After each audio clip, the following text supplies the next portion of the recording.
Ce vedeți în spatele meu este stațiunea de cercetare LBA. De mai bine de 10 ani, aici se cercetează modul în care funcționează pădurea tropicală, cum se formează ploile, cum răspunde ea la poluare, ce efect au schimbările.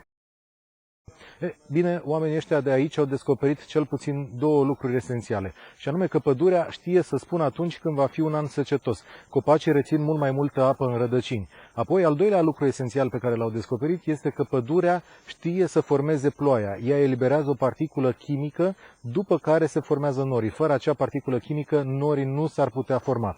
Iar al treilea lucru pe care l-au învățat cercetătorii de aici este legat de acest sol galben pe care îl vedeți. Un sol nefertil, așa cum este mai în tot Amazonul. Aproape nu crește nimic pe el. E bine, pădurea tropicală crește pe un strat de aproximativ 30 de centimetri lățime. Dacă acel strat dispare, atunci pădurea tropicală nu mai poate să crească. Și acest strat dispare de obicei când lemnul este tăiat și apoi îi se dă foc. Ei bine, pe locul acela nu va mai crește nimic. Iar aceasta este una dintre cele mai mari probleme ale Amazonului.